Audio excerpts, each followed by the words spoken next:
supposed to say hello.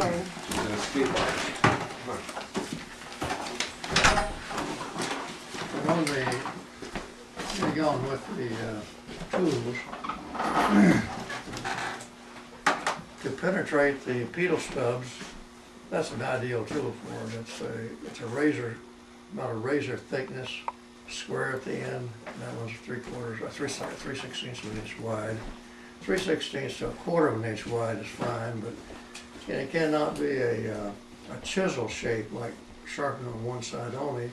If you have it sharpened on one side only, it'll skew or either mess up the pedal stubs. It's got to be like a razor blade, sharpened from both sides and very keen indeed. And I keep that sharp for the purpose. I didn't bring my sharpening tools with me today. I don't think I need them. Does it have a name, or did you have to sort of make that? It's a the company that I find it rather rare to find. In fact, there's a gentleman down in Tennessee that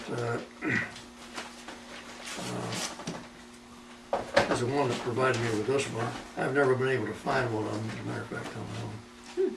But he sent it to me. I talked to him a number of times over the phone, but I've never taken a lesson under him. What's it called? How's that? What is it called? It's an I X-Acto don't have to knife. call it, I know where it is. You can get them in sets like this, all different shapes. This is the one he's talking about, but I think it has the wedge shape. You have to sharpen it from the other side a little bit. The chisel. It's a chisel shape. Yeah, you can use them. Yeah, they turn those out. This is the only one I've ever had that was made that way. But on the where you get the chisel, it's easy. It's not all that difficult to sharpen it from both sides. It shouldn't be very thick. You just need a stone. It's fairly thin. Well, I don't know that the thickness is that bad of a thing, but you certainly wouldn't want it real thick. But as long as it's sharpened from both sides, to where it would penetrate uniformly from both directions. In other words, it would not skew one way or the other, pushing through the pedal stubs. And that's a safety razor blade, a tool that I've found, a handle on it, and makes for cutting the scion wood. It's a convenient tool because you can change the blade in a hurry, and I've somewhere I probably bought I've given a spare razor blade, but I don't see it off here. Now on the other thing, you need some kind of a tool for punching breathing holes in the plastic bags that you use. And I always lose one about once a year. And on where you pull a bud from where it's been under peat moss for quite a while, and you are ready to, where you've already grafted it and you're going to put it in a jiffy pot and pot it. Well, you're pulling it out of a medium, and of course it's messed up with, it's been buried in the peat moss. And a soft brush, this one is not as soft as I would like, but it's just to demonstrate it. A very soft, small brush. Just brush away, clean it up. You can't scrub it off, but you have to do it rather delicately to clean the peat moss off the bud once it's swollen and you're planting it in a jiffy pot. The jiffy pots per se, I'll talk about those also. The reason I continue to use jiffy pots is that I have I think I cornered the market on these things, and I have several hundred of them. So rather than go over to a plastic pot, which might even be simpler, I stuck with the peat pots. And indeed, when you use these, you've got to soak them, and you always keep them soaked throughout the life of the thing. We'll get into that in detail. But on the starting out with I will take a look at how do you do it in terms of finding chestnuts that are proper for grafting. And I have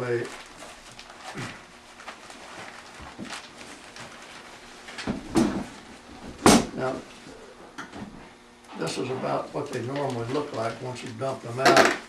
And you take the ones that have an inch or so or more, and you set those aside, and those are the ones you're going to use.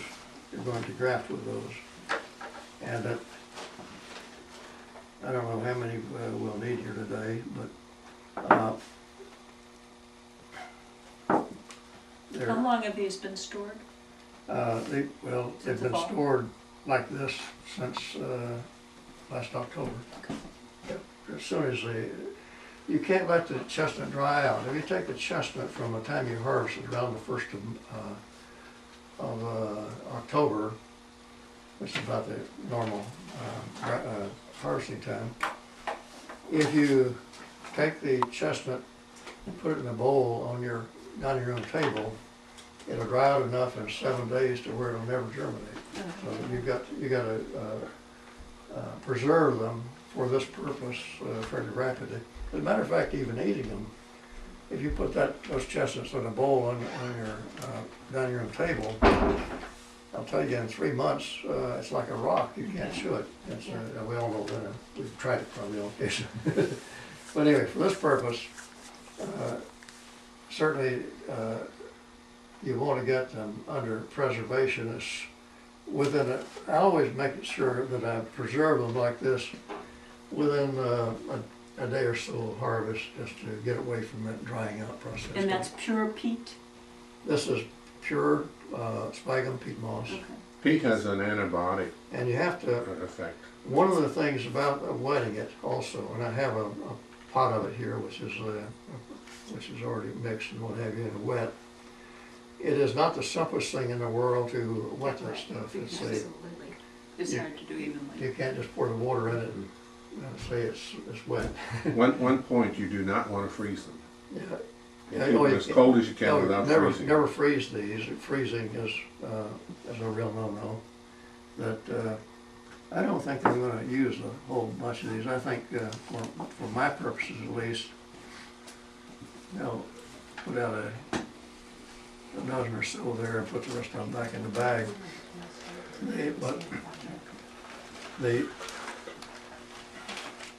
As long as you don't mess these up with, if you broke the root off at this stage, it probably would produce a new root. I'm sure it would, putting it back in the bag. It's important not to freeze them, and how out in the wild do they? How's that?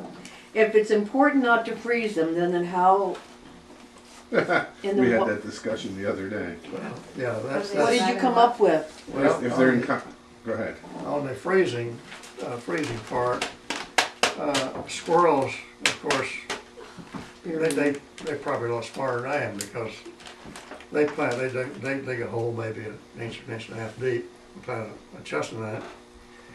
And the reason that the chestnut can be subjected to freezing weather, it will, because the squirrel had to put that down in early October if it's going to come up. Now, what the chestnut does with the warming in the daytime and the cooling at night, long before freezing weather starts, it produces its own antifreeze. It performs an alcohol in there. I don't know the brand of alcohol. I would rather, you don't have enough to drink out of it, so you wouldn't get drunk with it. But that's what in the wild, that's what they do. It has its own. It does not freeze because it develops its own antifreeze. Now, in what we're doing here, of course, I don't know if there's any antifreeze produced with what we do or not. But artificially, you can make. If they're not subjected to cold, they will not sprout. And the way the squirrels plant them, they come up in the spring, no question about it. And they don't freeze because of their own antifreeze. Someone figured the thing out. If you keep them cool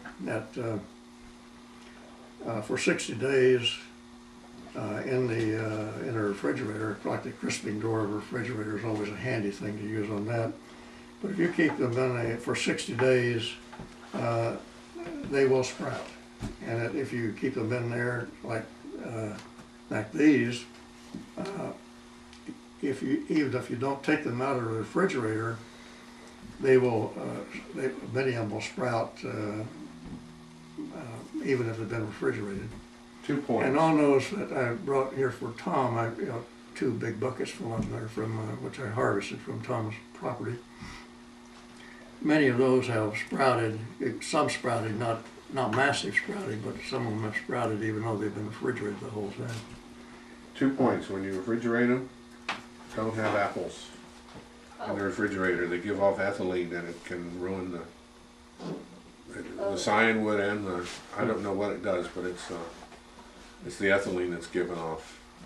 And I have picked up chestnuts that were in the ground in a lawn that somebody had stepped on, picked them up in freezing weather. They had frozen, unfrozen, took them home and they sprouted. They were exposed to the air on the top side, but not the bottom side. Oh, So I don't know. I think Carl probably hit it on the head. Must be a little like the thyroid.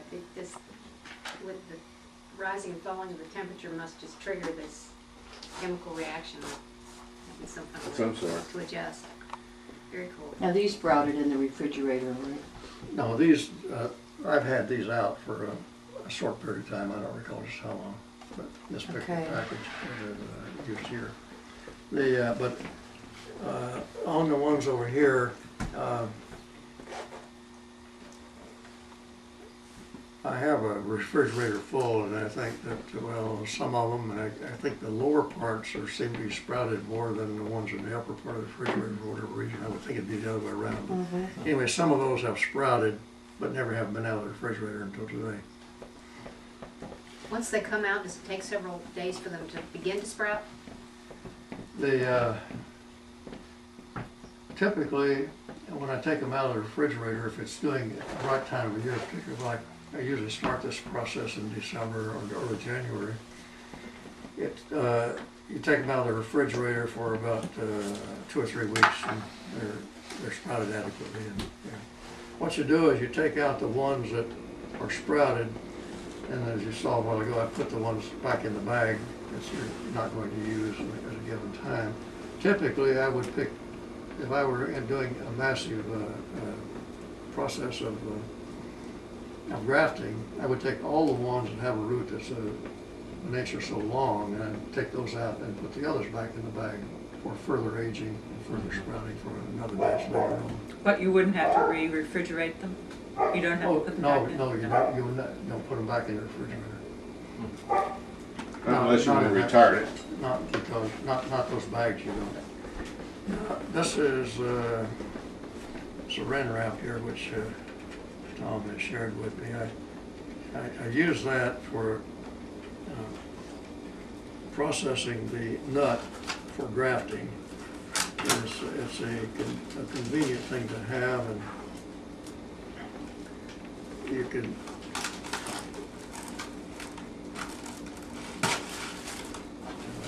made a mess of this, but anyway, I think I can straighten this out.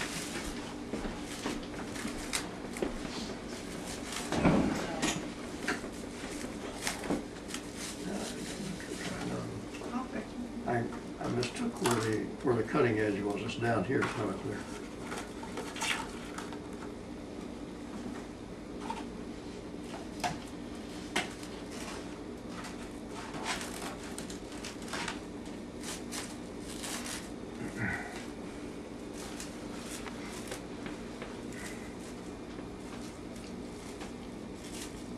This is 100% peat? Peat, sphagnum peat moss. Mm-hmm. It's been mixed carefully and wet uniformly. And where I'm doing this on a daily basis, of course, I stir it every day. I check the moisture content. I have a green spouted pot there. I have a little water if I need to. Once it's put in the bag, then you don't have to go back and add any moisture. When you put it in the bag, you bring up a good point there. Once you've I'm getting ahead of myself here somewhat, but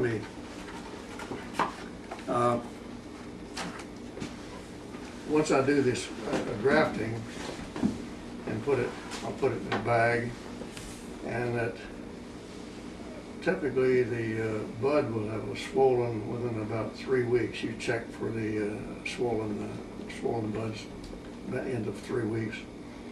And it'll have some swollen bud, and all of this is at room temperature.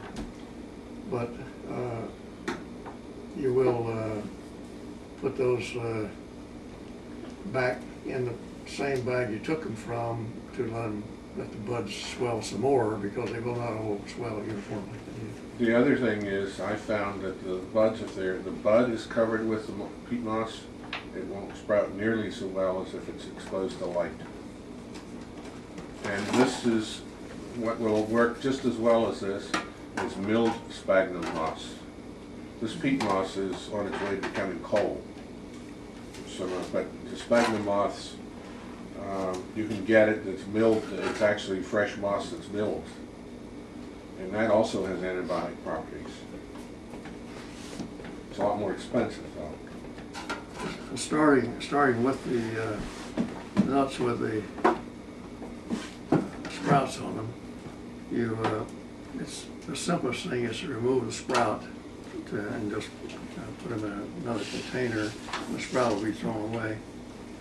Incidentally, well, the ultimate thing is we'll cut another quarter of the nut off, but that's a separate operation the way I do it. But I have heard it said many times that if you really want to get the maximum out of that nut, you can slice it off that, and that bottom part is what you use for grafting. And if you're careful with it, you can take that root and plant it separately, and it'll grow a tree like the nut. I've never tried that, but I've heard people say that. So you can get 2 trees out of one nut. Yeah, two out of one nut. But What it is you have to take a little bit of the nut energy matter with it, it goes with it. So it has a little bit, it can sprout a little bit, not much, but a little. So are these true American chestnuts, or are they? these are true American. And on that issue about them being true American, the chief scientist of ACF, I don't recall his name. Red. Ever? Red. No, he's Paris? Al Ellenbaum. Alan Ellenbaum.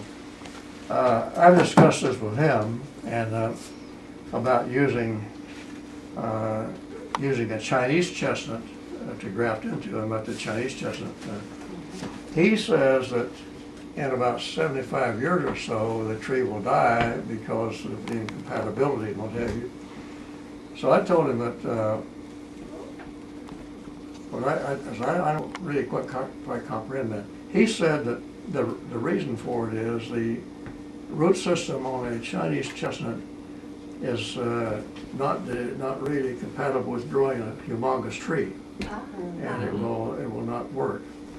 So he and I have agreed to come back in 75 years, and we're going to check some of what I've done, because I've used some Chinese chestnuts on that. Well, the other question They might graft be, very well. what's the longevity of the Chinese chestnut? I don't know the longevity of it, but they do not grow in a big tree. They're more Right, like they're an an apple orchard tree. tree. They're an orchard They're a tree. big apple tree. I don't know the life of it. He says that, well, he made a comment relative to apples, for example. You can have a, what do you call an apple tree that's small and dwarf. He points out that you graft onto a root system and won't support a big tree, and it's a dwarf apple. The other thing of it is sometimes the scion wood itself will form roots of its own. Well, I want to get in close and see supersede, exactly how you're cutting, if I can. Root system of the nut. I'm trying to get a picture of exactly what you're doing, Carl. Can you sort of do it in front of the camera for me? Wait a minute, I gotta get you in the Normally, picture. they Let have me to find your be hand. buried Right there. Trying to do a close-up, yeah, and see what you're It has doing. to be buried, the shank of Okay, the scion good. wood has to be Thank you. buried too. So, probably these things, if you get something that's about 2 inches long, you can bury the nut, and it can be a possibility. When I do the nuts, when I do it, I put a little bit of root stimulating stuff in it, hopefully, so it will, in the peat moss, the second, not this stage, but the next stage, so that it will maybe tend to grow its own roots. Do you use strong root tone or weed or doesn't matter? I used dip and grow. So Carl, you're cutting off the root. Are you also cutting off the beginnings of the meristem with the? I'm cutting merely for convenience. What I'm doing here is the root system sometimes is very bushy, but these are simple. But the reason I cut that off, I can rinse these off and deal with a clean nut and the cutting of 1/4 of the nut off. Mhm. So Sandy, could you do the honors and have those rinsed off? No, you just use tap water? Use tap water. When you cut the end of the nut off, you cut the embryo out. It's right there, it is.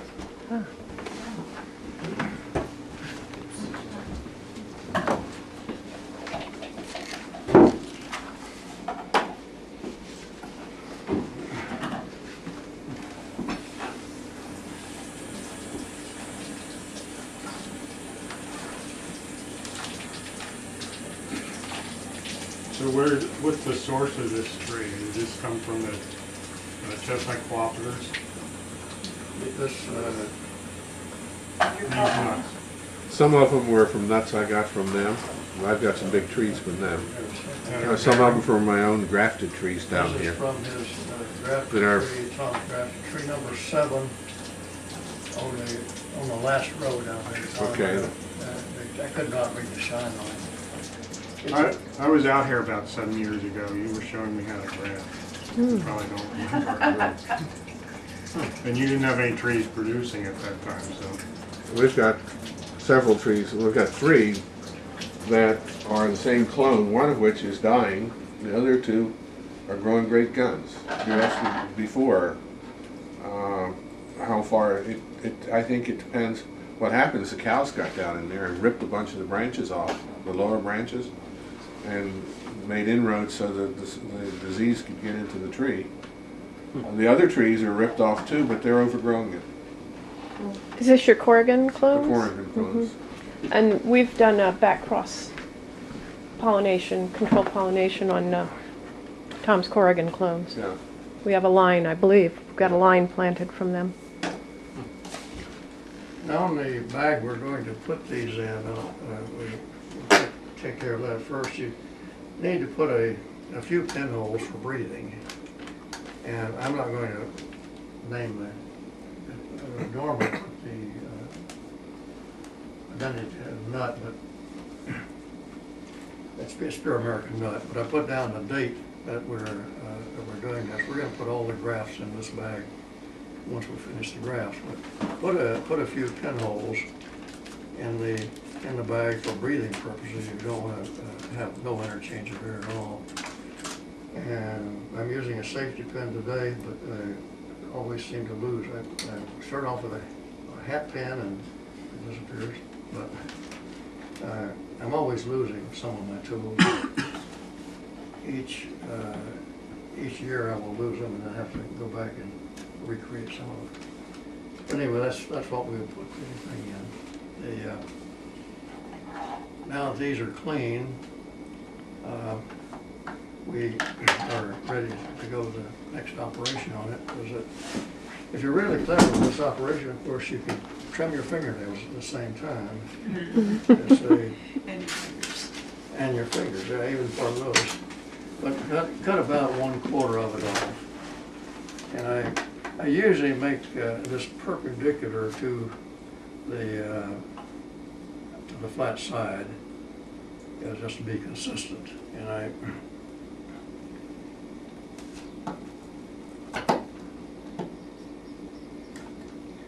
now the peel stubs, I didn't bring a magnifying glass with me, but you can see evidence of it there. For some reason or other, well, I put those down in on that saran wrap so they won't dry out.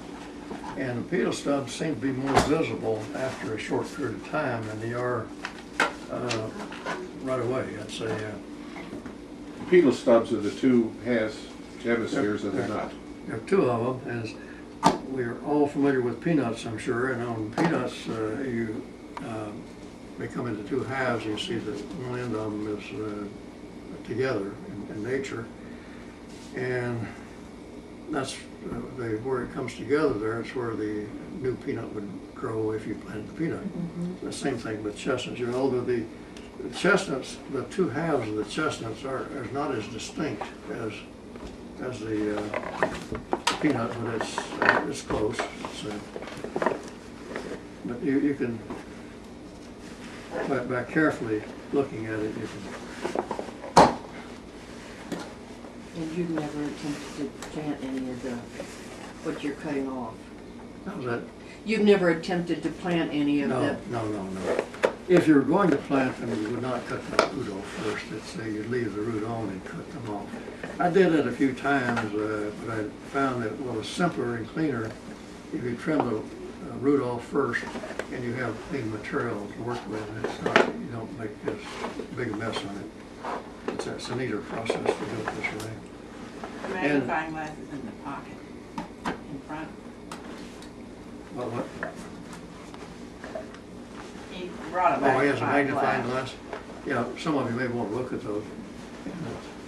You see the pedal stubs. The,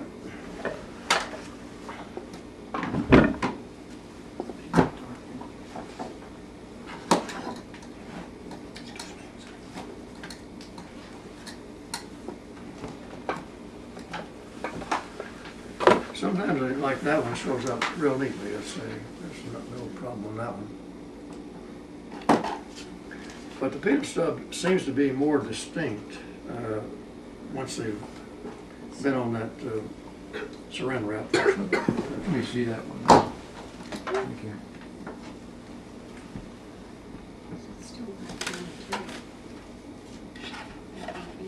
When you put it in, you want to try to get the scion wood, half of it in one pedal stud and half in the other, so you can use them both. Otherwise, you only get the use of one. In other words, you make a wedge shape so it pierces both. Well, actually, when you're forcing the scion wood into these, you want to make the, that was not too good. You want to get the, so you can have a piece of that paper there. The Did you just discard one that you said, oh,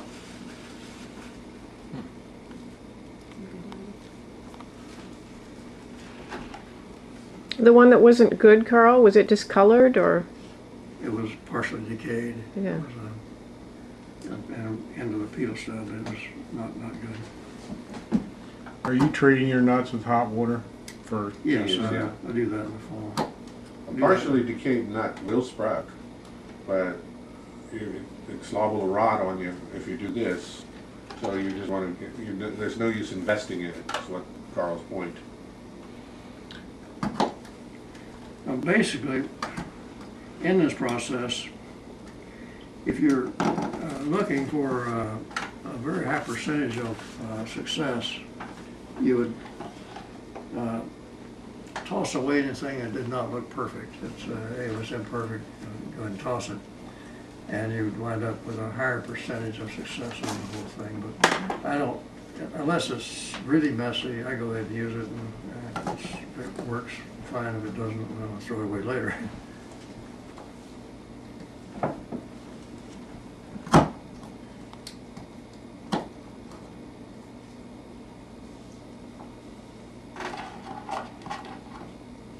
probably cut too many of these things.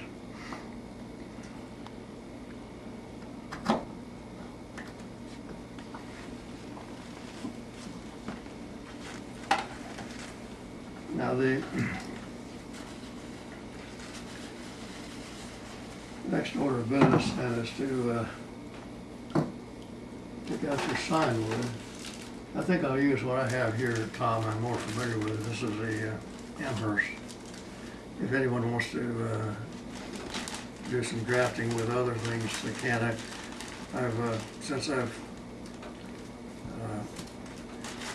What I do is harvest these from the shoots from the base of the Amherst tree, for the simple reason the shoots that are coming up from the base have buds that are pretty far apart. They're growing in the shade, and or if you get off the main stem. Another thing, if you get off the main stem, an advanced stem, an age stem, your graft will produce, you'll start blooming and producing chestnuts, like the first year. It doesn't take very long. But if you cut from these shoots from the base, you're talking about something that you would wait, and the tree would probably have chestnuts on it, or start having. After lunch, you all can practice here as long as you want. We've got plenty scion wood, plenty of nuts. You can take nuts home and scion wood home with you too. But And how long ago were these? This was cut in December. The reason I cut it in December is I was going in the hospital on the 3rd of December and had my left kidney removed on the 4th of December. I've sort of been out of commission, and we're running late. We should normally be prepared and run a program like this probably about mid-February.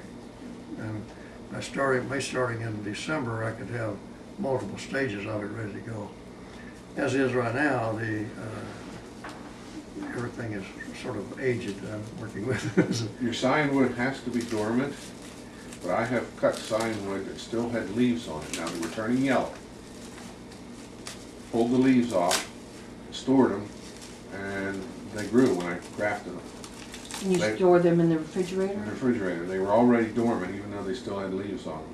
Mm-hmm. This was October, late October.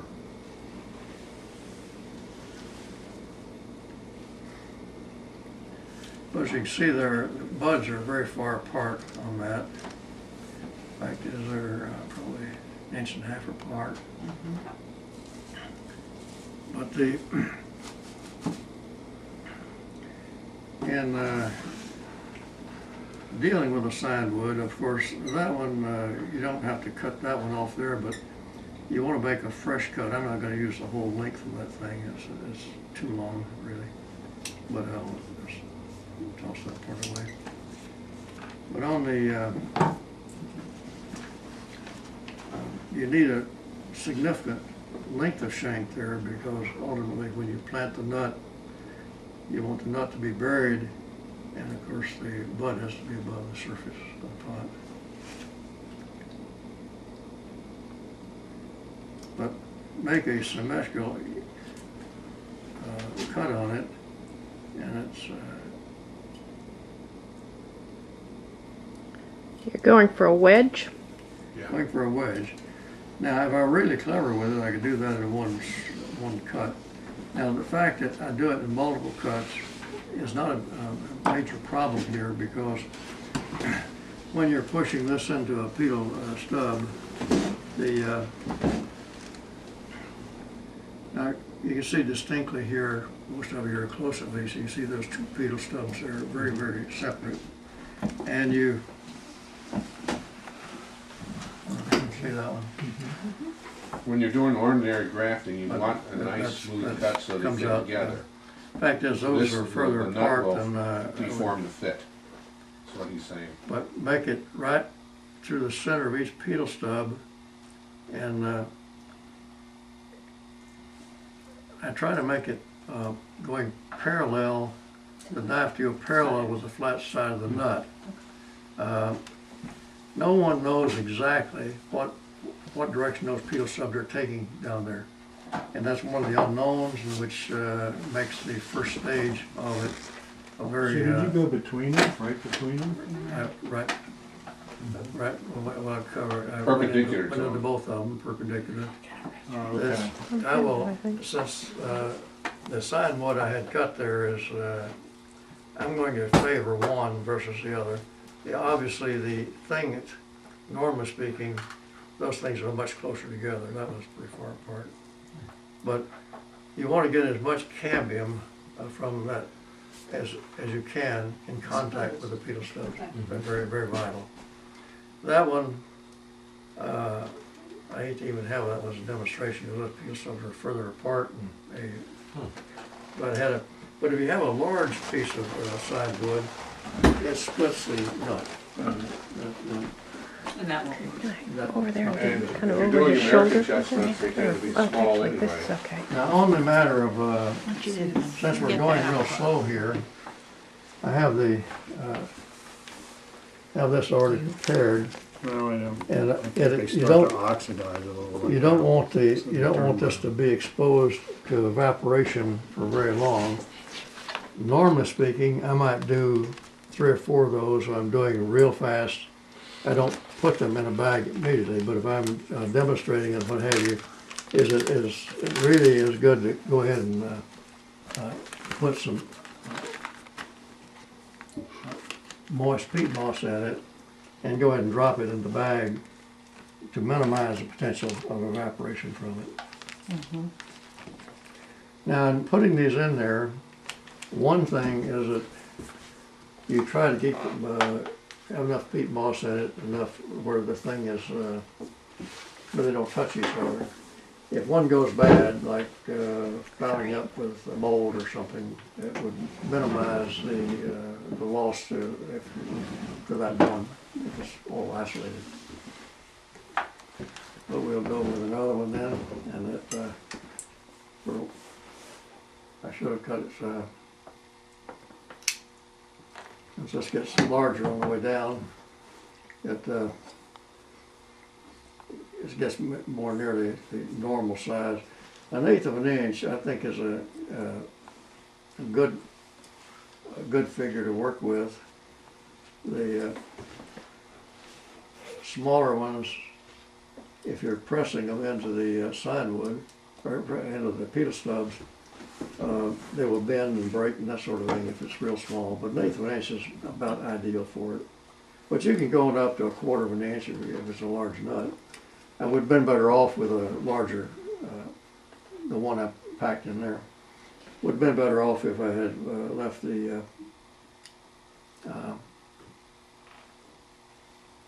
if I would have used a bigger scion wood for it. I could have reached those 2 petals. Those are the furthest apart I've ever seen one done. They're usually very close together. And even to distinguish them, often you've got to use them as a magnifying glass to see that they're 2 distinct ones. Since you can't see them sometimes with the naked eye, I'll use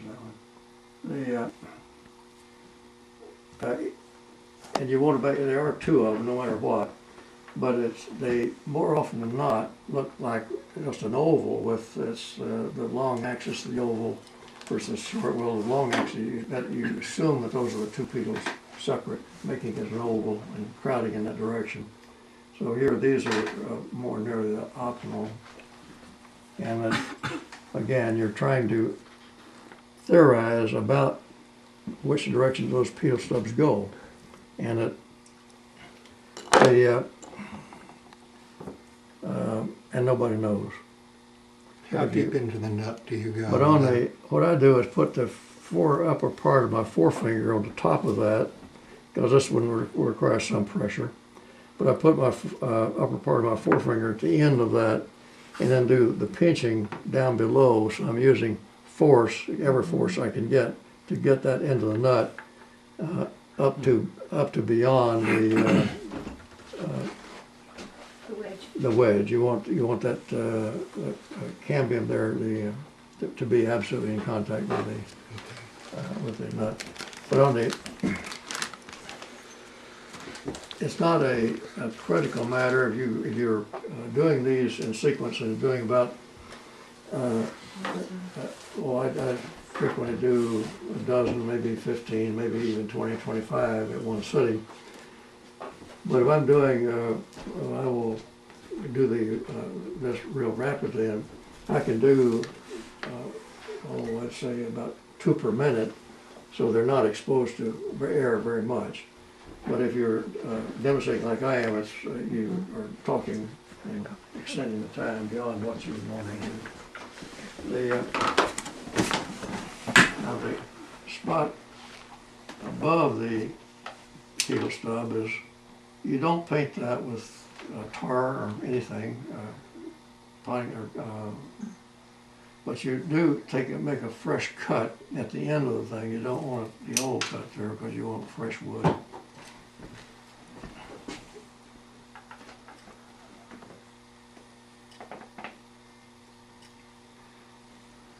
On the paper I sent out, I do explain this, but as I say, it's not a Pulitzer Prize winner I wrote there, but I think it is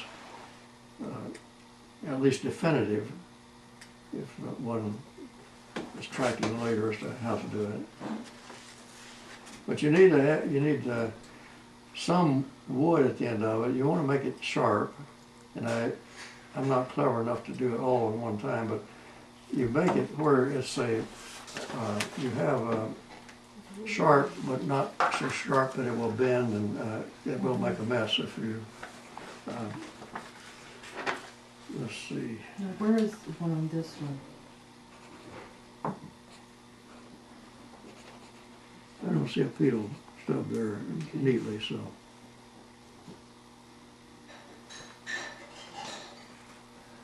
That's fine. Can you do this without glasses? It's amazing. You noticed that too.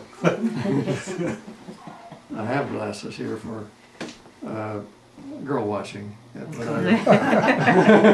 Bird watching. Didn't meet him this morning, right?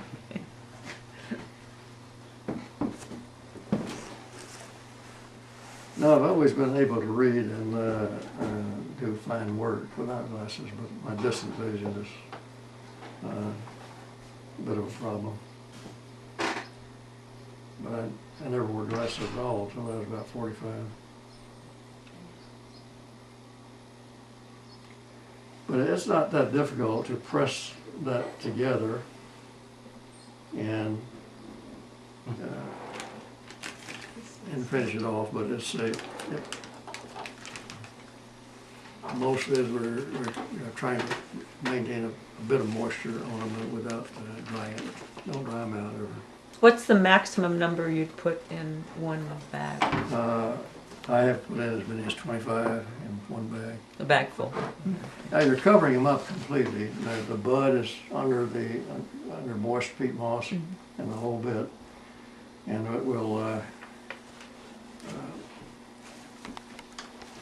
probably have gotten more out here than I should have, but we'll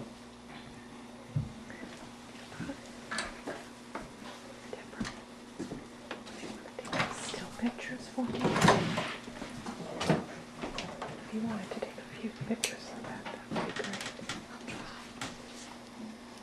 we'll go ahead and do this batch of them and have one complete bag there. Then this might get just a little boring here. The sky. Still pictures for me.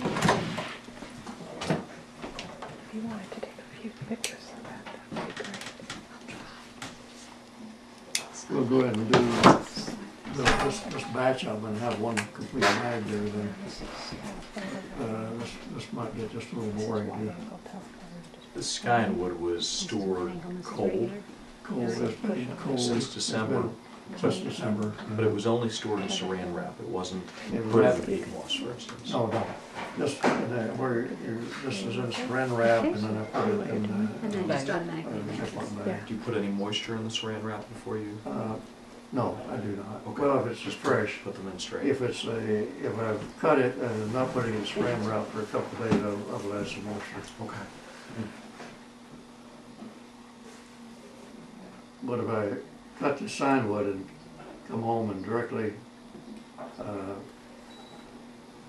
process it, I don't add any moisture to it. But that saran wrap wrapped around it tightly makes it quite airtight. There's no kind of a problem with it. It's well, maybe on that one. As the pedal stubs far apart again. Yeah, can I get a close-up of that, Carl, before you... I gotta find it with my close-up here. I'm lost in the... Wait a minute, I gotta go out so I can find it. Okay. Okay, so there's kind of a hole there? That's just different color. It's not a hole. Okay. And that's the stub? That's a pedal stub. That's the pedal stub. Okay, and so when you put the blade in there... I put the blade in there.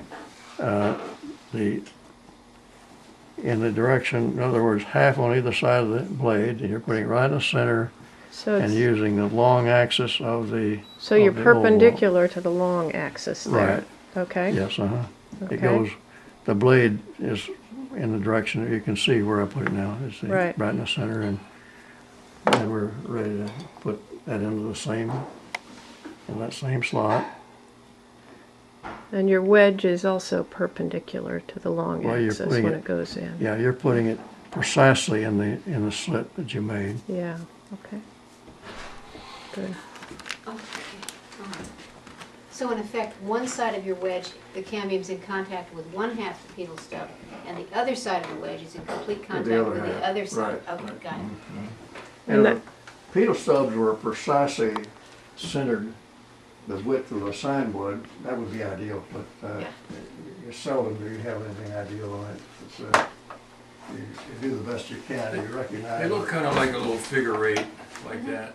Yeah, it looks like a figure eight, but sometimes, and again, it looks like a perfect Or oval. like, yeah. And sometimes they're Yeah. very distinctly apart. If they're like this, you want the knife to go that way or this way. Well, right, if you're talking about two pedal stubs like that, Yeah, and go right through the center of each of them, I see.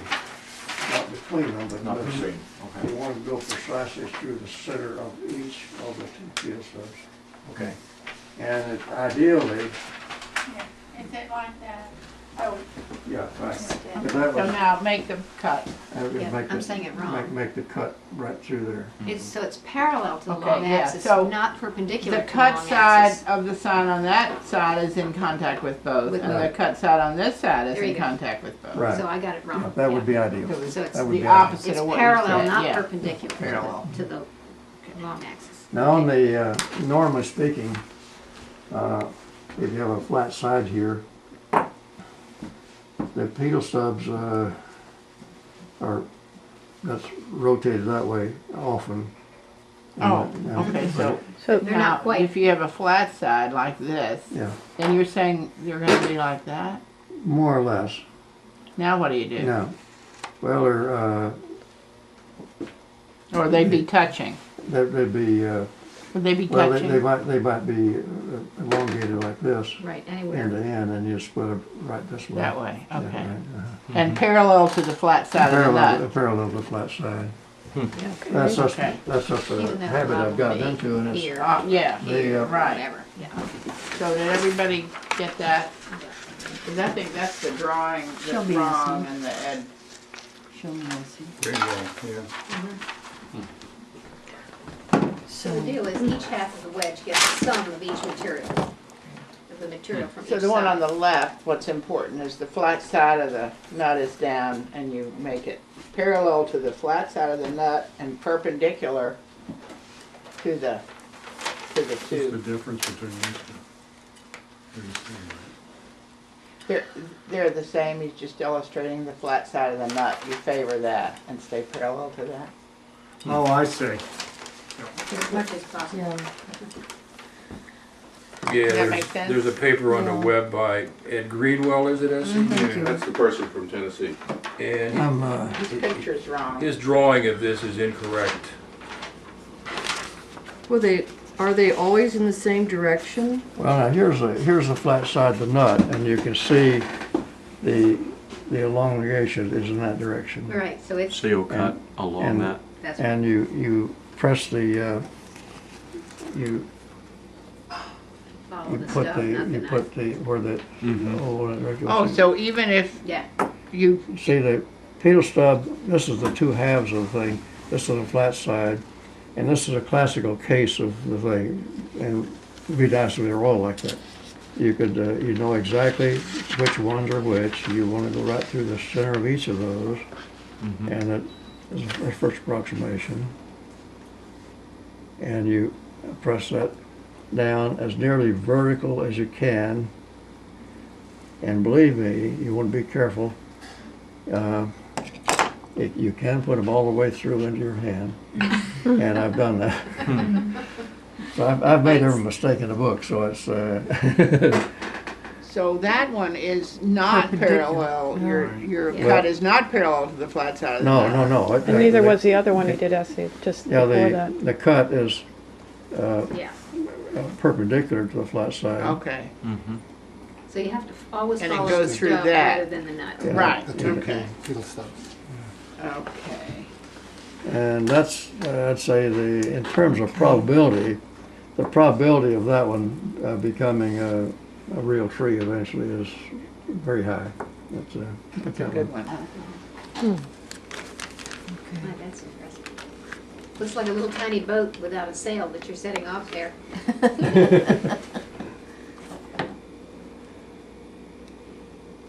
And you think just 2 to 2.5 inch lengths on the scion wood is optimal? Well, the length between the buds, now this was a little on the short side. It's possibly an inch, but Mhm. I like, if I were ideally doing it, I'd say, well, an inch and a quarter, but nothing is ever perfect. You have to deal with what you got. And it's, But this is why you like the root, the material that comes straight off the roots, as like little witches' brooms, because they have bigger lengths between buds, so you get a little bit more play. yeah, you get more play. The further the distance between buds, it gives you a shank below the bud that you can use. And it will, so that the root system will be separated from the bud enough to properly bury the root system.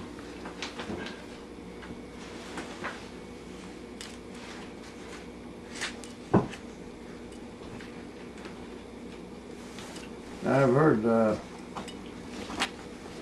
professional grafters talk about using a single straight shot on both sides. This is not that, as I mentioned earlier, this is not that critical because pressing this into the scion wood, or pressing this into the nut, is a more compliant medium, and it'll mesh no matter what. It's that's one of the plus sides of it. Let's see, I have one of these on the door.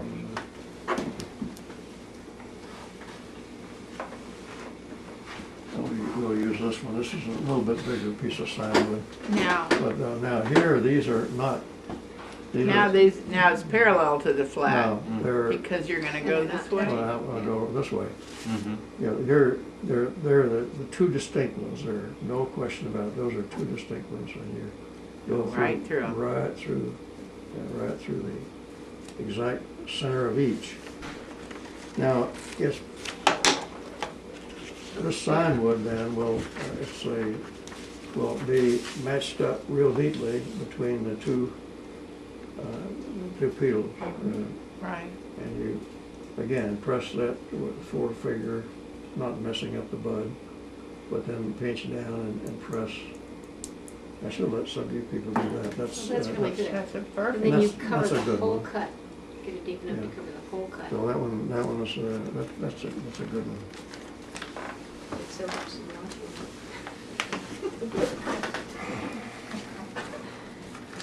As I say, I normally would do,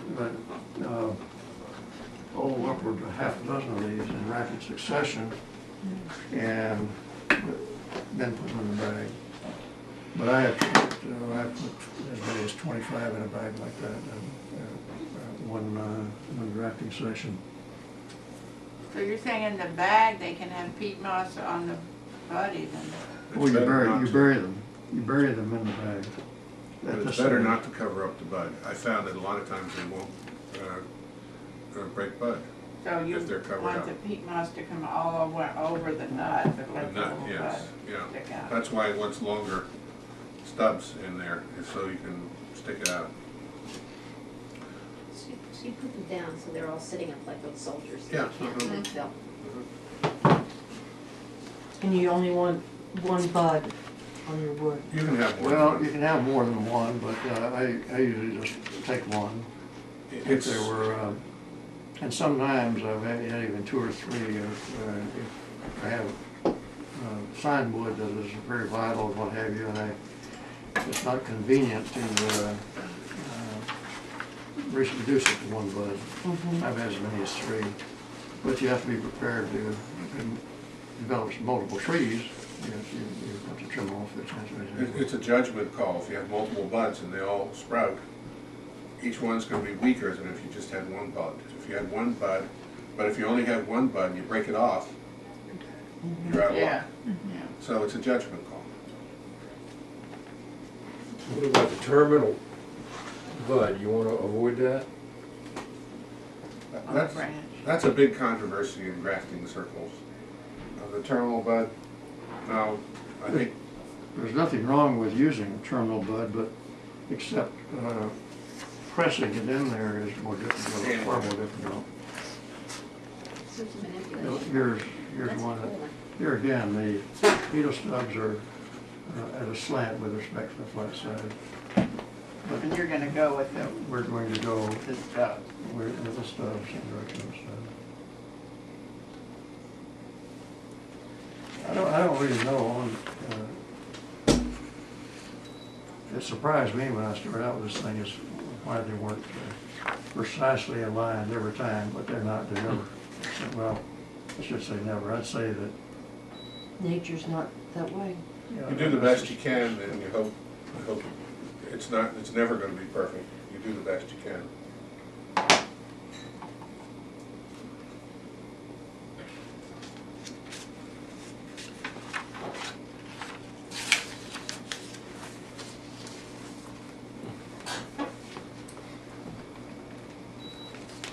Well, I don't know. These are that one not too good. If it makes a little noise, it's taking it. You hear a Are little you beep all beep. communing there, or are you? Yes. Well, Sort of. and if you can get something of the whole group, that would be good too. I'm thinking like newsletter and like that.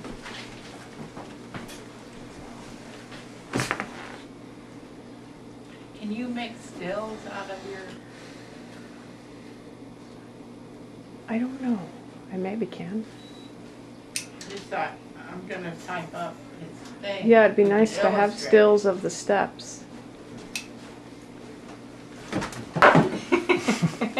Cotton. Jump right out of your Jumping head, nut. didn't it? Jumping nut. This is interesting because you really can't see Yeah, two distinct ones at all. But I guess you go through the middle. yeah, I think he's saying this is not a good one. Yeah. Well, maybe Yeah. that may not be entirely wrong. There's one here that doesn't seem to have any. At this stage, you merely lay the thing on a shelf someplace, and daylight and lamps and that sort of thing won't hurt it, but it wouldn't put it in direct sunlight. But there and now, in 3 weeks, what I would do is open that bag, and we'll check it for the swollen buds. Now, I brought one here that I have, and that could go somewhere on the shelf someplace. But you don't want this in ever get direct sun, it overheat in a hurry. Not in that bag, not that bag. That's to wait until the buds swell and what have you. Now, I have a bag here that is, I think I have one with me that,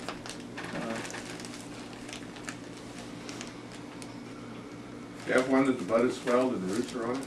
well, I don't know if they're adequate or not, but I did bring them here and I'll dump them out and take a look at them.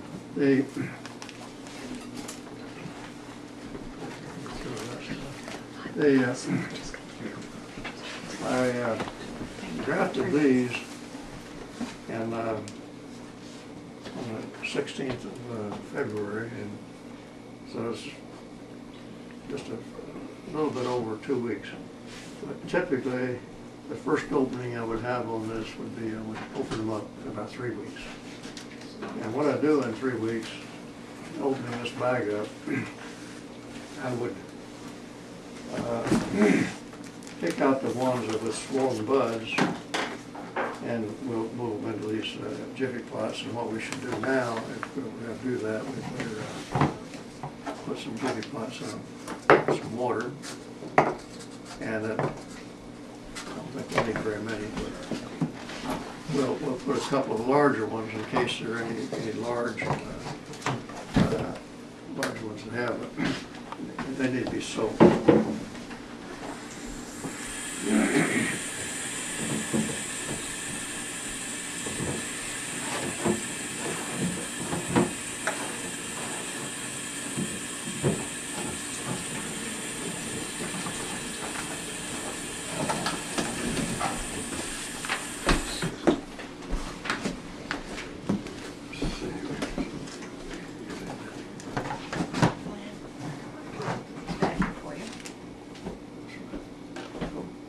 Something good.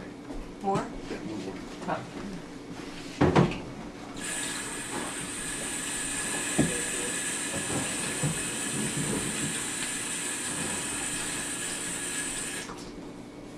Oh, yeah.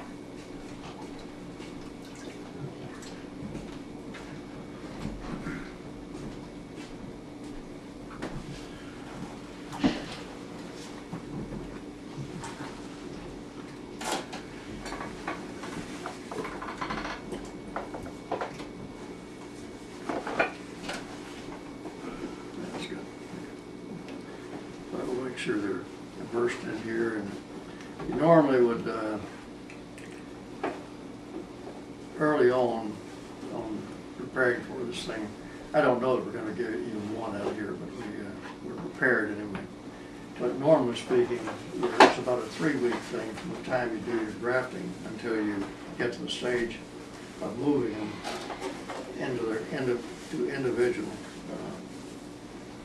Ziploc bags. They will undoubtedly get some on that, so let me go ahead and let's see what I did with my pen here. But I always put down the grafting date. You know, that affects me all the way through, but this was at 2/16.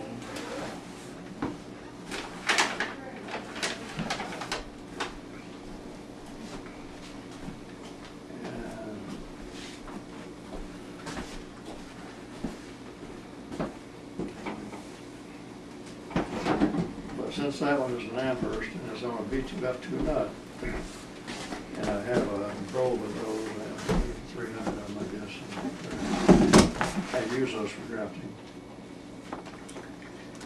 It's, as I say, it's 75 years that I'm told that they may not live. So But you'll know. That's what, So is that tree on Chinese rootstock, the American? Chinese rootstock. I got the 7/8 American and 1/8 Chinese. And I planted 300 of those, I guess, back in '96. and this is close to Charlottesville, Mr. Mayfield. What? No. Is it Manassas or? In Woodstock, it's in, let's see, it's Shenandoah County. Shenandoah Shenandoah County. That's, We need to do a field trip to you.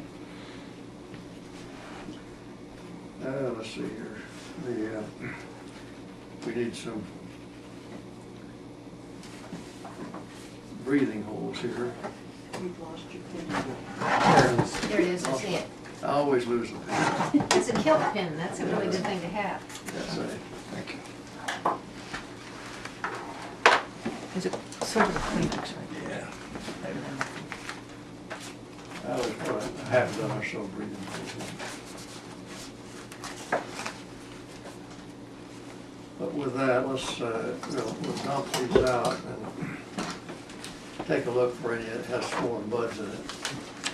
But as I say, we would normally do this 3 weeks after grafting.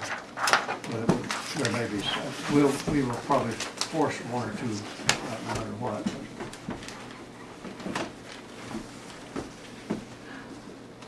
Incidentally, if you're doing a few of these things, you can roll them around and find swollen, see if you're having a half a dozen in there, you can, without taking them out of the bag, you can roll them around and check it out without opening the bag. But we're going to have to search here to find out what we've got, whether or not they're swollen buds. That one, This was only two weeks ago. yeah, it's Yeah. That's It's the pretty- only it's crop he premature. has. New root that is put out? That's all he has. yes, you can see the new roots on here. These have roots, but they're not. The buds are not really swollen very much. Let's see if we can find some that have pretty good swelling on them. This is, I say, premature. That one I think is that one's swelling. There's no root there. I don't know what was the root in it. You always look for a root. Okay. Is it the a combination of a root. If you want something that is for certain, you get one that has a swollen bud and a root.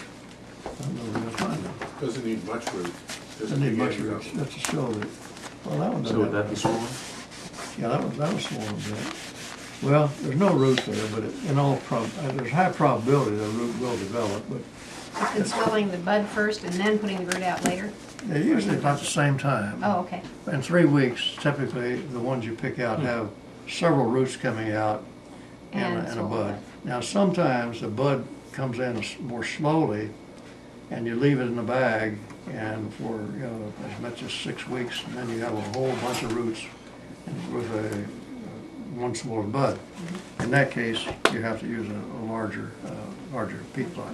Where you're gonna see that is, in my experience, the high altitude trees, like in western Maryland, they break bud much more slowly than the ones here. So you're gonna have roots before you get buds on probably the Green Ridge tree, and I know several up around Oakland that will probably break bud much more slowly than normal. But within 3 weeks, or Are you talking? over 3 weeks? Yeah. I've had some that regular grass Buds took a month. But there's no root, but I think a root will come out. I don't think it'll be the problem. Extensions The taken fact from it's the putting a green bud out, tree it's getting energy would from the nut. Probably bud much So more it's slowly. a consequence, it'll, That's normal. That's the physiology So of the could tree. you show us In the other words, where it's high, swollen bud it's and cold, not? Those they don't want to are break swollen bud. to me, but yeah, The those first are, month, those no. are Wait till they swollen. don't We'll spring. why don't we plant that It's one? just the Oh, trees it's that have. great. So that It's is more visible. swollen. I know Now, here Robert I'm, took some Whereas off that this tree. obviously is not. No. Well, here's a There were no situation nuts where to I do. was at the end of the thing, I Maybe I didn't have can a long give shank you on some it. nuts and It you has 3 get a buds, chance to which is somebody. against my policy, It's not That's like right. it's like It's scion. very visible for, but it's very It's a visible. nut grafting. Now, this one has a couple roots on it, and those buds are beginning to swell, so we'll go ahead and go with that one, and we'll plant that one in the jiffy pot. Now, putting them in a jiffy pot, make sure the roots are well within the pot, and that you are gathering moist peat moss. I can take some from there, or I can go over to my new supply here, and that you fill the pot up, leaving the buds above the surface, and having the buds, the stem of the thing as nearly vertical as possible. So you pack those in, and that where they have a few roots like that is fine, but as I say, if it's a gross thing, and that you do have that quite often, where it's beyond a jiffy pot stage, you pack them in.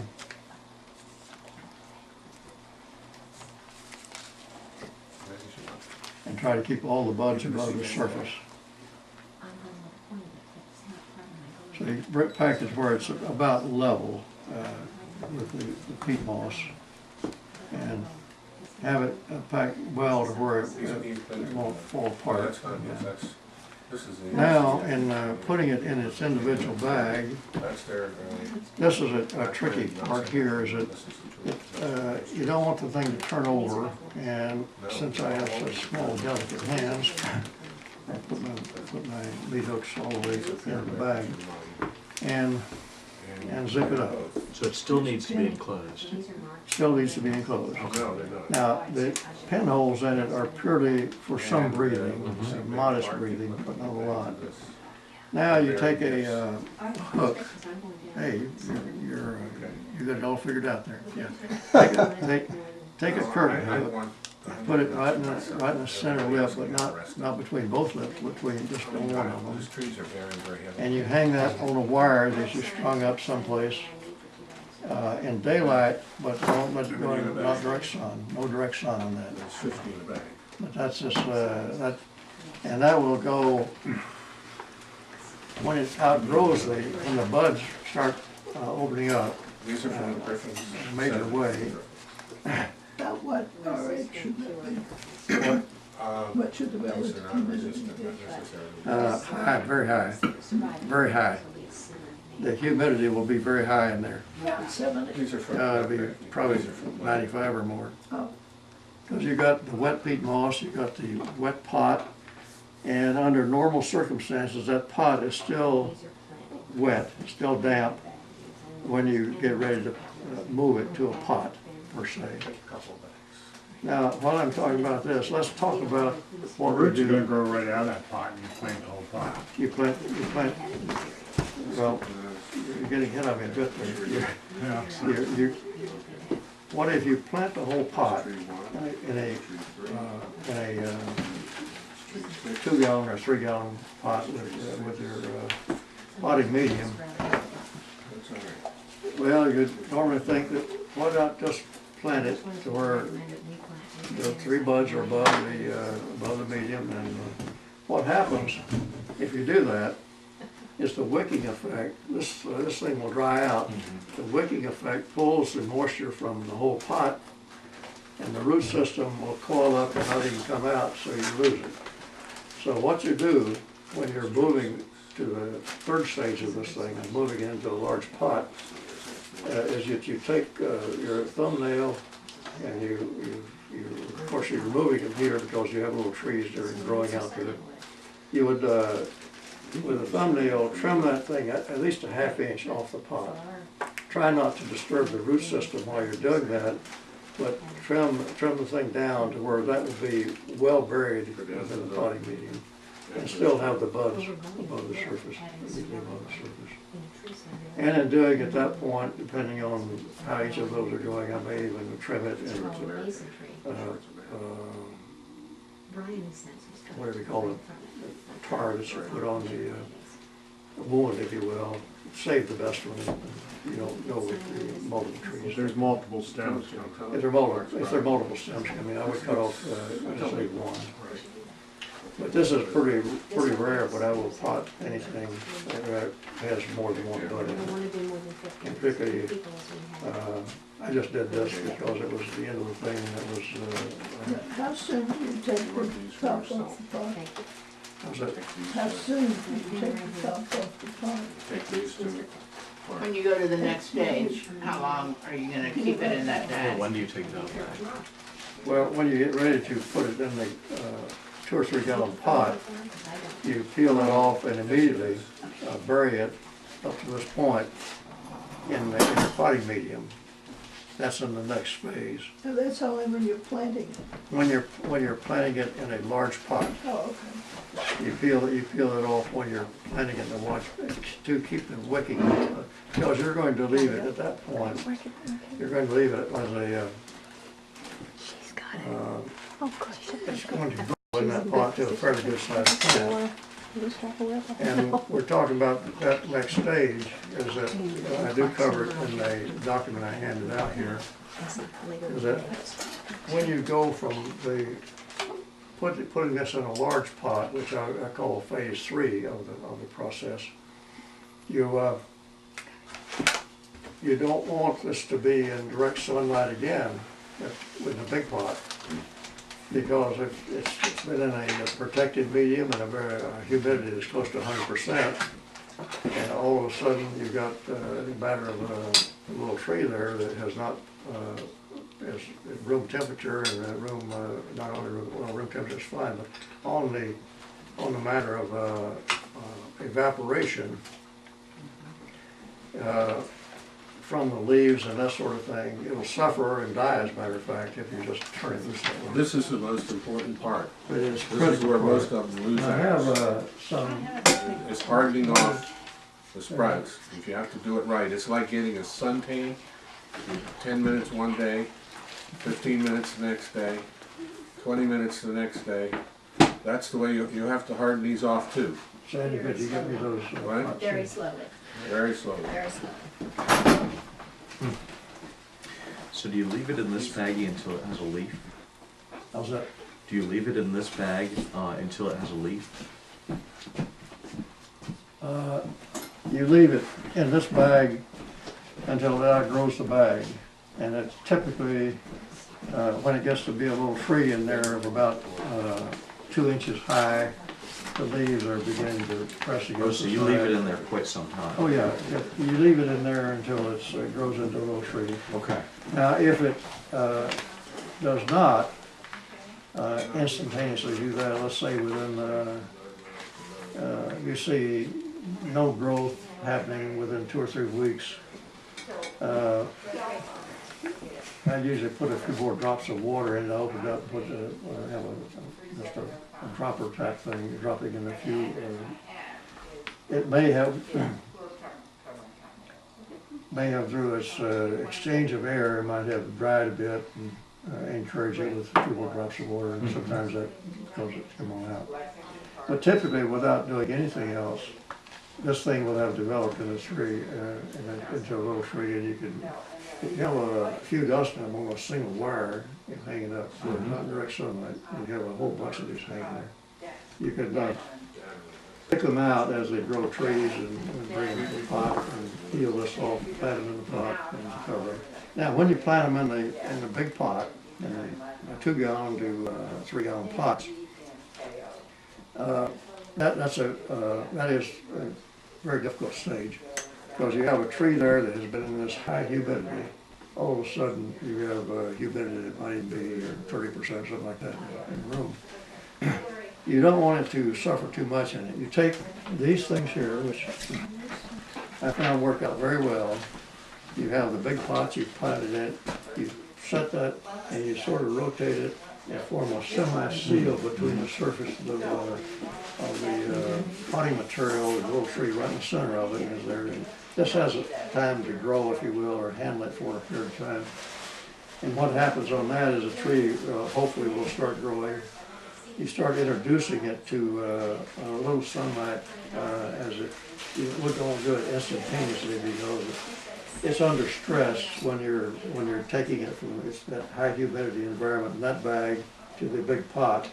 So you wouldn't want to put it in sunlight right away, but Probably in the shade under a tree. Yeah, shade under a tree. Well, So it doesn't overheat. take it outside. Because that might overheat in the sun. But usually you're talking about a time of year when you wouldn't want to be outside at all. All this has to be done without freezing, if you will. And that you're doing it typically in the 1st of February, mid-February, that sort of thing. And that you're dealing inside the house, inside your, well, I have a basement that's at ground level on the backside and a double window I work in. My wife had a sewing machine there, which I root that out during this season. But anyway, and it does get sunlight at that point, but you never put this in direct sunlight. But when you bring it to the major pot that you're potting it in, you don't put it in direct sunlight immediately there. You keep it in daylight but not sunlight for a few days. And indeed, remove this thing a little bit from day to day. You don't, because you don't want to leave it on there indefinitely. You have no air vent in this at all? Not in this. It has enough air in it, and it's not going to, and it has a little leakage around the base anyway. Yeah. It's not a seal like this is, and it has enough interchange. On this, I found it at a grocery store, and they sold goods in it, and they told me that I could. I bought a product with it. I said, well, if you have those things, and they packed the stuff I was buying in it. I told them, yeah, I'd like to buy 3 dozen of those. They would sell them to me. They told me where I got them, and I had to go to, I think it was up somewhere in Massachusetts, was the outlet. But they actually manufactured, I think, somewhere in Indiana, if I recall correctly. Anyway, I eventually found out where they made them.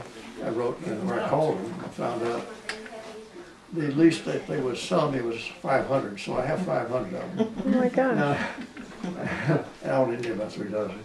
I have 2 bags of them there. I think they're 20 to the bag or 25, I forget which. But anyone's welcome to take those if they want them, or you can take these. Because this is something you can reuse too. Well, I have both of them at home. But anyway, I use those, I reuse them.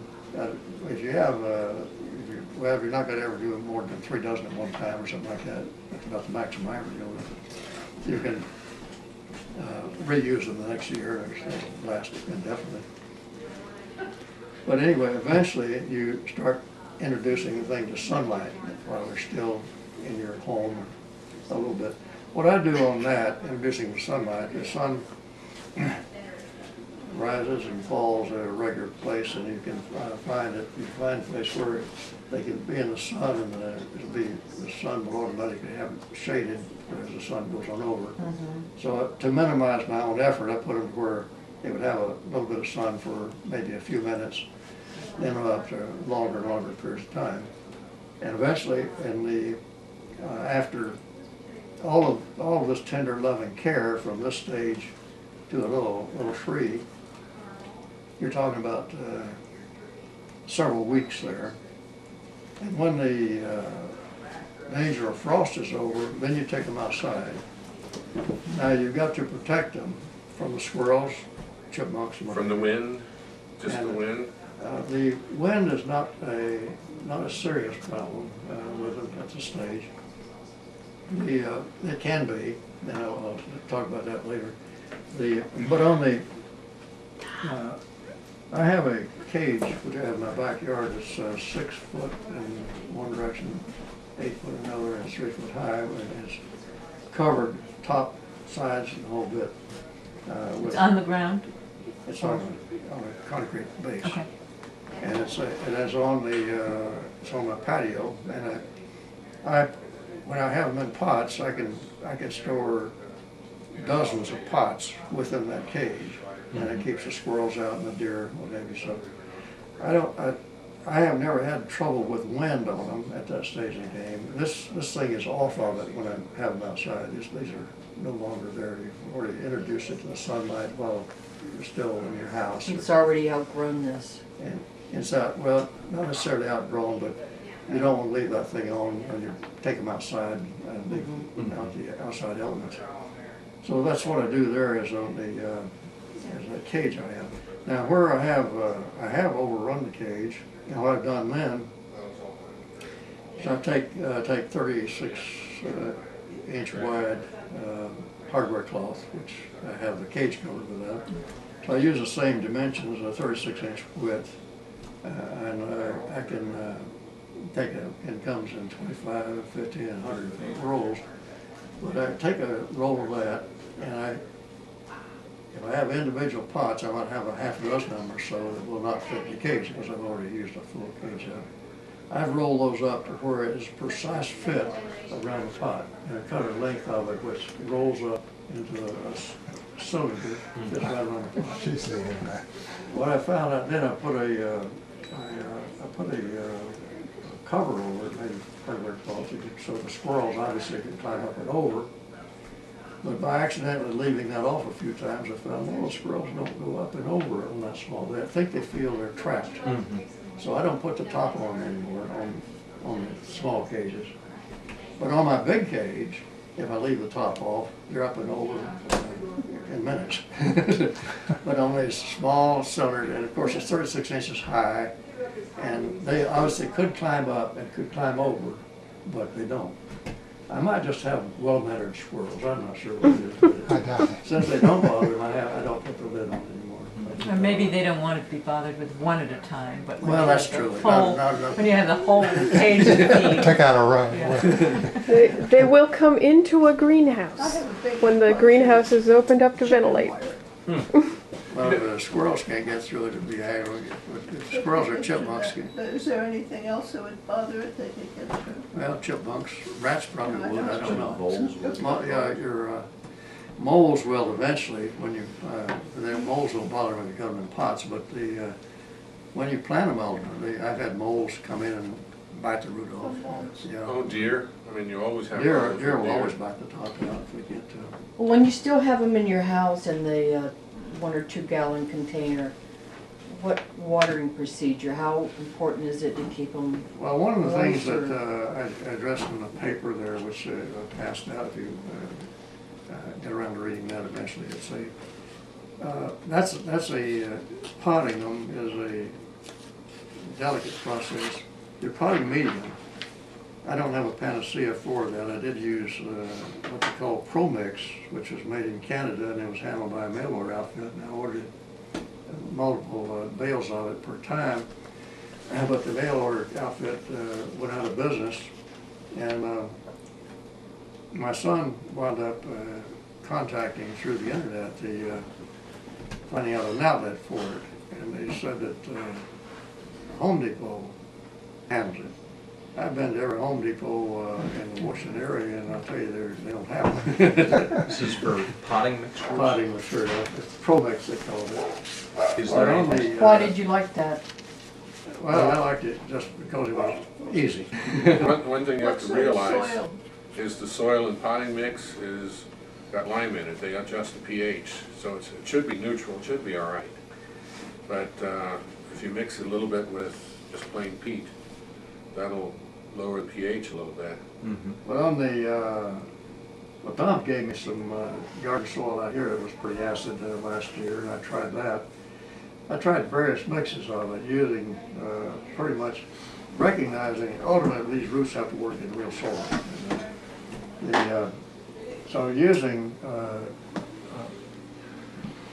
what you might call just normal yard type soil, that is the bare soil. Topsoil? Topsoil. I knew there was a complex name for this, topsoil. I'm not used to these real big names. That's right. But yeah, topsoil. Now, if you use the pure topsoil, I found that if it packed and what have you, the root system did not do so well in it. But loosening it up with vermiculite and with this sort of thing here, the peat, and using about 1/4 topsoil and or 1/4 of it this and 1/4 of it mix that. That's about right. Three things, about the right mix. In other words, the root system is tender and they're trying to grow into it.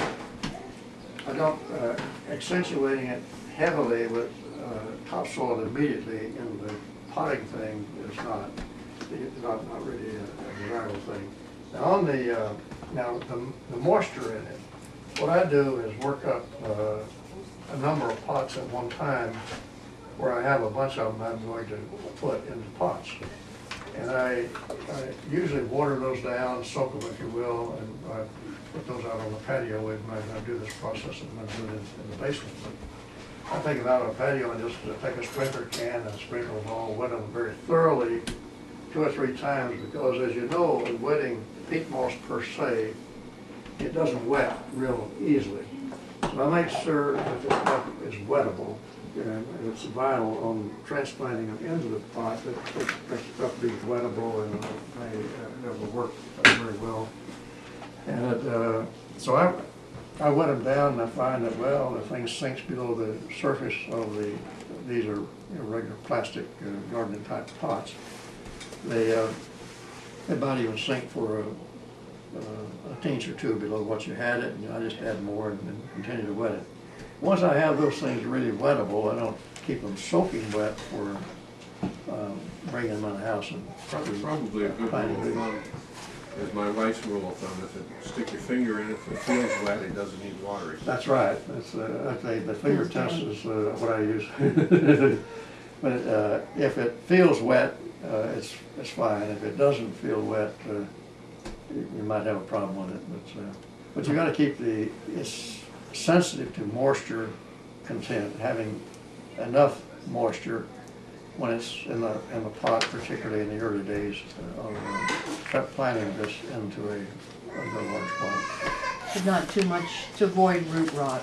Yeah, you wouldn't want to saturate it with water massively, but it should be moist. Don't leave it in standing water.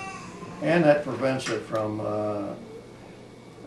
if you trim the top ½ inch or more of this off, and so the pot that you have in there is well below the surface, keeping it moist is fine, but if you did let it dry out, the wicking could still be a problem, I guess.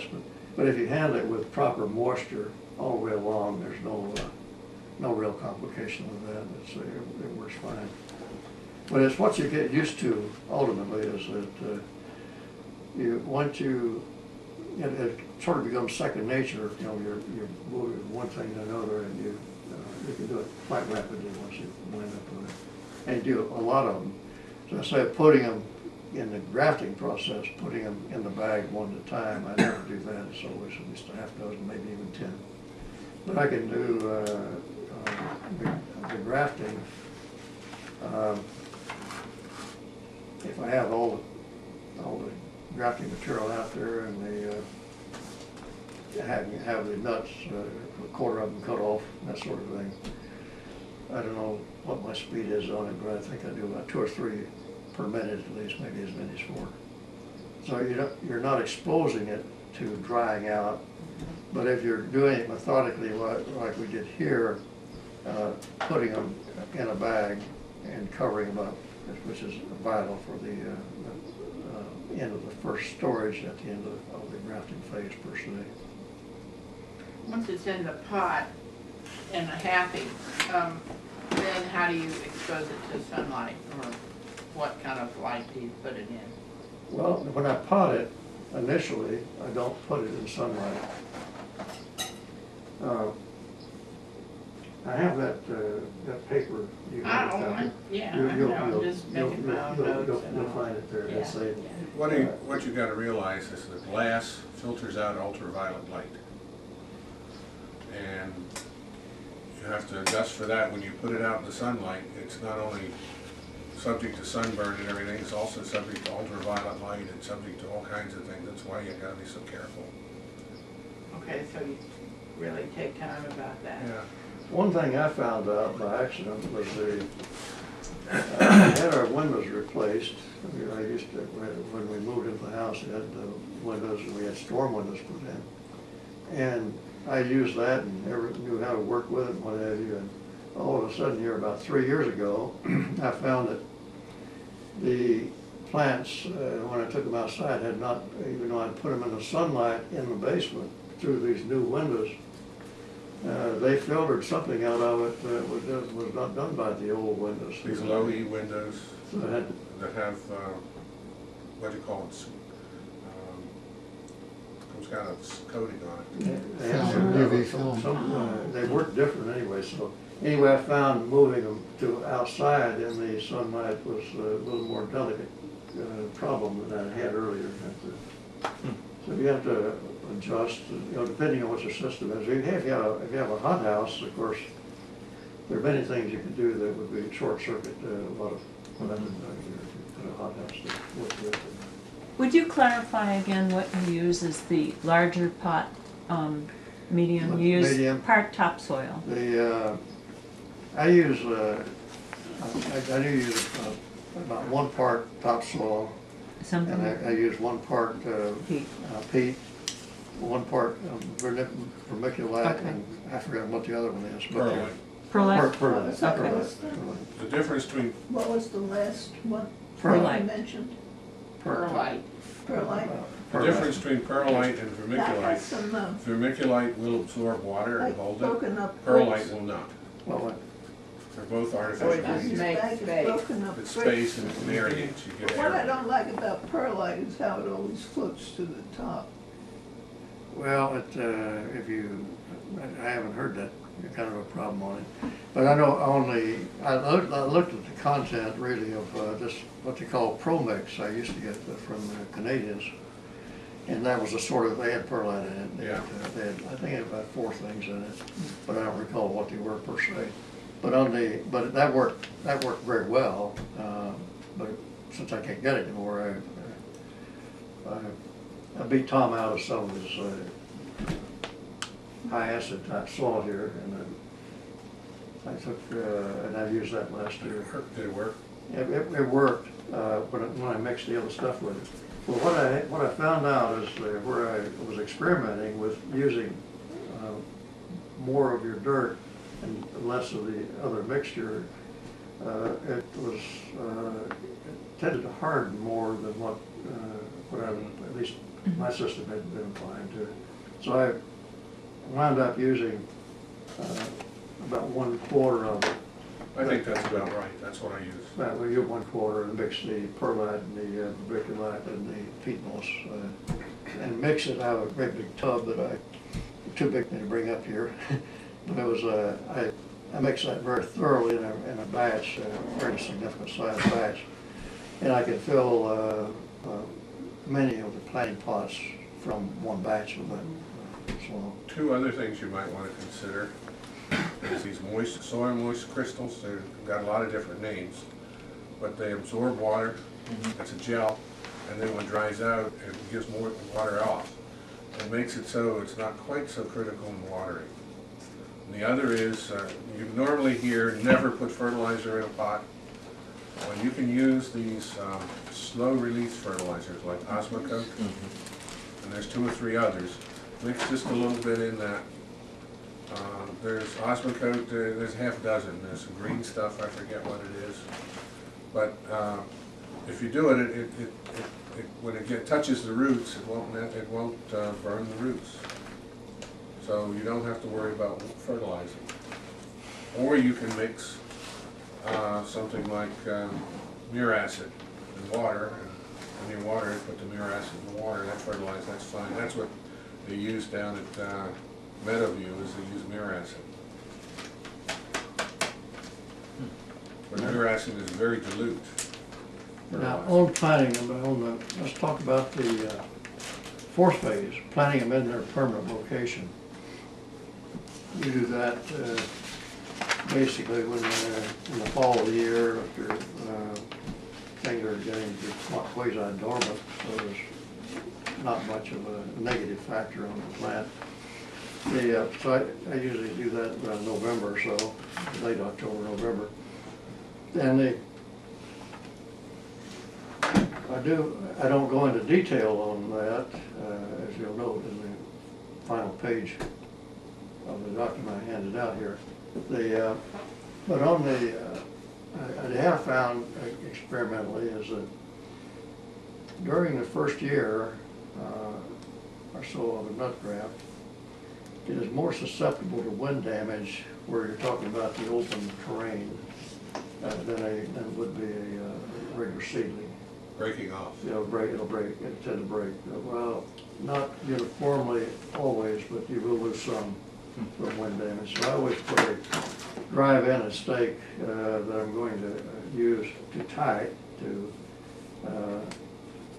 and I do that more so than I would if it was just a seedling, to prevent the wind from pushing it over. And I don't know that I never lost very many that way, but I do know I lost some from wind damage or heavy wind. What I lost a lot this fall was rabbit damage.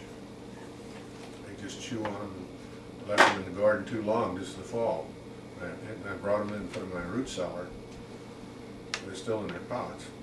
But the rabbits, you get too many, little bunny fifi as foo-foolers, they do a lot of damage. Yeah, a rabbit will girdle a small tree. That's not news to someone, I'm sure. But they will girdle the thing and kill the tree by eating the bark around the tree. Bring in. Don't you have deer here? Yeah, not many. Yeah, I do. They go out in my field there and chew the top out of my grafted trees. Yeah. The cure for that is... But I don't like, they can hunt here. In fact, I've got crop damage permit. But I don't like hunting with a gun around the house here. I might take a 22 or a shotgun and go out. Bow. No, I can't hit the side of the barn with a bow. But my wife, for years, we protected the deer here. And she said, those rabbits have my brand on them, leave them alone. It's hard to argue with your wife. And when, yeah. How deep a pot have you been using? Because when I grow my seeds, I've started using, or I always have used, I go just by 4-inch PVC pipe like this and cut it off about at 18 inches. And that way I never have to worry about the taproot. That'll work. Coil. Yeah, I just use conventional pots, and that, of course, they're only there for a matter of 5 months. Right. I plant them in their permanent location in the fall. So this is from the time you start this, the gathering of seed, around the 1st of October, up through the grafting, the storage and the grafting season, and then the nurturing them through and putting them in pots, and then after frost, moving them outside and what have you. And then you're ready to plant them at the end of a calendar year from the time you started. So you're talking about a 1 year complete cycle going through the whole process, and then you start over again, new batch. So do you know how big the pot is, how deep it is? I'd say the pots I'm using are conventionally might be 1 gallon pots, 2 gallon pots? 2 gallon. I use 2 and 3 gallon, sometimes 3 gallon pots, but I never paid too much attention to that. It's of course, the little rooted thing is well up in the top of things. Now, as to whether or not I have a taproot problem at the end of the year, I can't say absolutely I do. I do know that they're only, I tried some in 1 gallon pots and they thrived all right, but one of the things I found is the root system was exposed around it and that sort of thing. And so I went to 2 gallon and I use even bigger pots. But in depth, I did try it one time. What I did was use 1 gallon pots, and I took,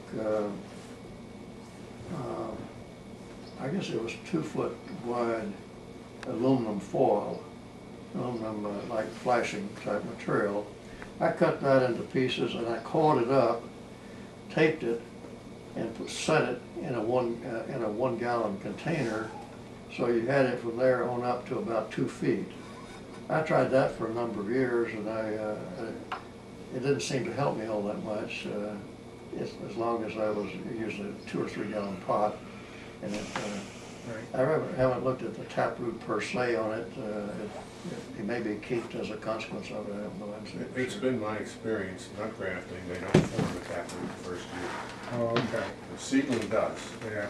Now, seedling will have a taproot. Right, I've seen the seedling all the way down the bottom of this 18-inch tube by the end of June. But I think a 3 gallon or 2 gallon pots are the ones I've seen that they just fill it up. They don't develop a taproot yet because it's like, you know, the latest thing in growing trees is to grow them in bottomless pots. Right.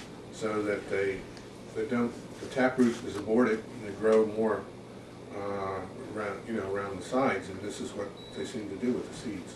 Well, I was planting seeds back in ever seedlings when I was using these tall pots made from, starting out with a 1 gallon container, and of course it has a slope to it. I don't recall how much of from a 2 foot width flashing material, but you can cut it with shears, simply, it's very easily cut as a matter of fact, and you call it and tape it. And I did that for a number of years in 1 gallon pots, and I had them braced where they wouldn't fall over, and planting seedlings in them. And, but I don't do that much seedling work anymore. I've gotten away from that. Right. But then, as I say, these don't seem to be bothered with it. I haven't noticed any complications to it. But they will grow the first year. There's no uniformity to it. It depends on many factors that I can't even define. It'd be nice if you say, well, these are going to be precisely 1 foot tall in the fall.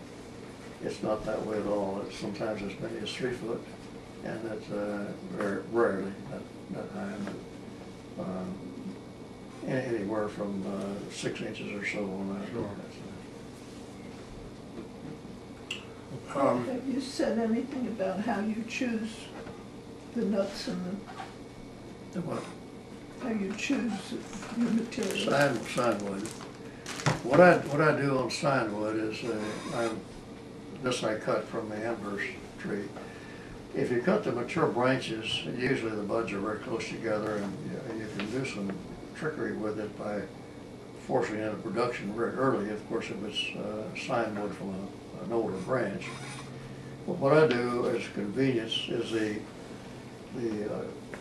tree under stress, like the amber's tree is, it grows shoots up from the ground all the way around the tree, and these shoots